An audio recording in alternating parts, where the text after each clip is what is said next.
So, good morning again, class. Our next speaker today, Alisa Wilson, famous golfer, for the fraternal golf team. And we missed her the last few weeks because it hasn't been the same without her here.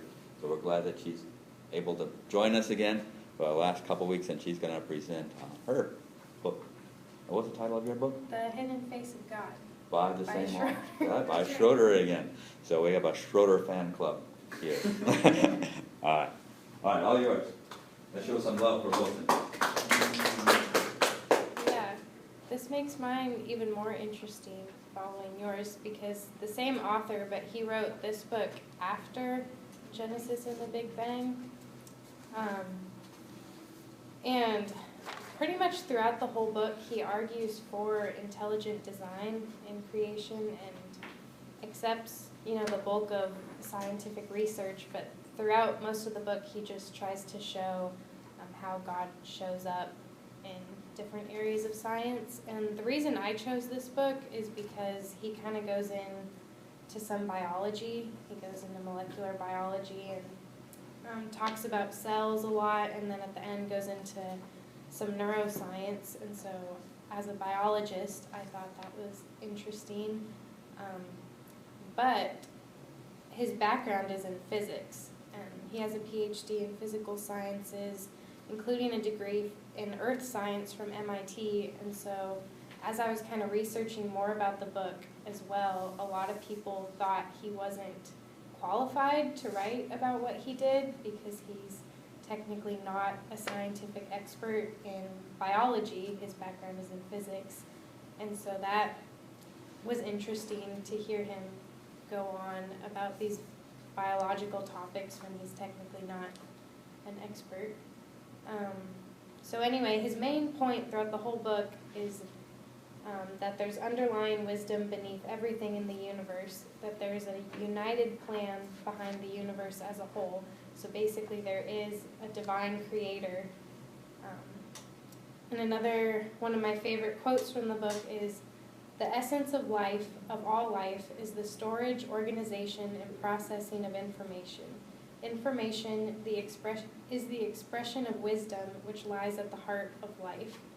And so he kind of mentioned, as we moved into the 20th century, physics really took off and all these discoveries were made. And then you get to the 1950s with the discovery of the structure of DNA, and then all of a sudden biology kind of takes over, and then as computers develop, there's this huge influx of information, and how do we process information, and just the amount of information that grows.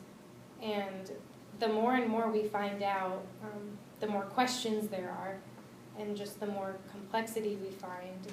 And so he argues that the overwhelming and intricate complexity present in all forms of life provides evidence for a creator, and that there's wisdom within wisdom, which was interesting following Carolyn's presentation, because you said that the existence of complexity does not prove that there's a divine creator, and that it still requires faith, which I think is still true.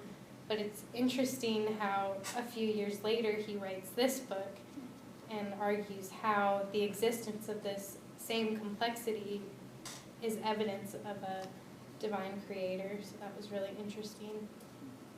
But the main arguments he makes throughout the book is pretty much, the first one is a cosmological argument for a metaphysical cause of the Big Bang, which is what you talked about, so I won't go into much detail, especially since we're running low on time. And then he also makes a quantum mechanical argument for a non-physical awareness underlying the physical world, and that's when he goes more in depth into quantum physics, which was a little bit over my head. But he also talks about cellular chemistry and explains, all the detailed structures of the cell, and I really liked that part because that's always something that's boggled my mind as a biologist is there's all this detail, how can there not be an intelligent divine creator behind everything? And he also mentions the possibility of a fine-tuning of physics laws by a creator, which we talked about earlier this semester.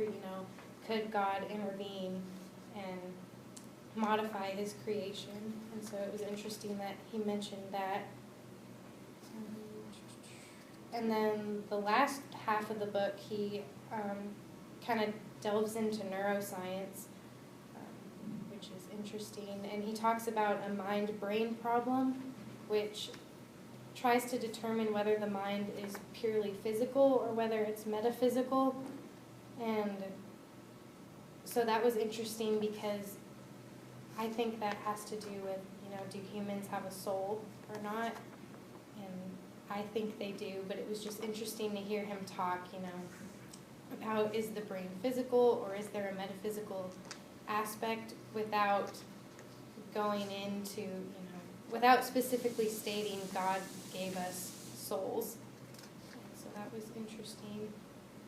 But I just like how throughout the book he talks about the nature of God and how God is intertwined in everything throughout life and just throughout the complexity of cells and physics and just the earth and how everything is still living in this fragile setup.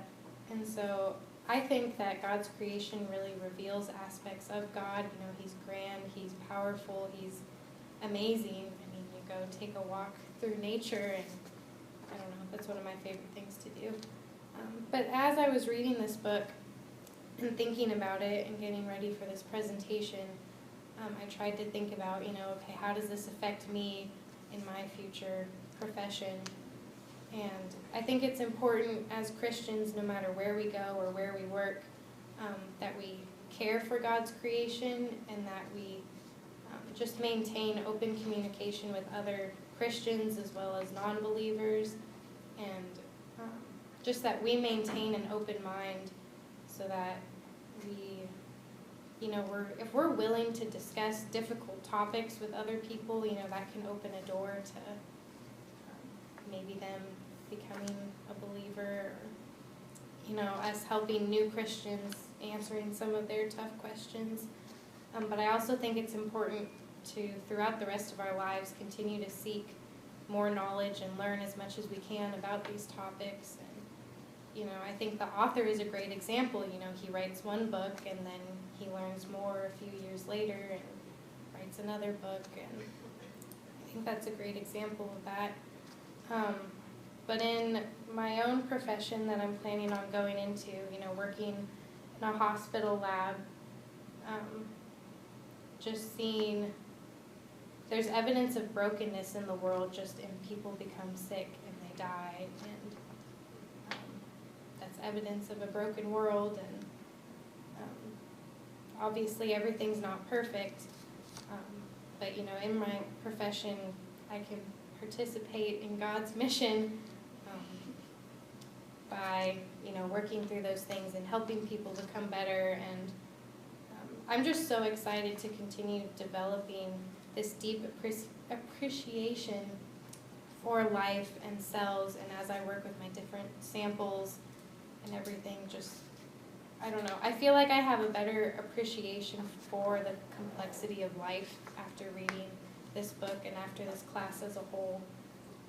And that's my main takeaway. Fine. Okay.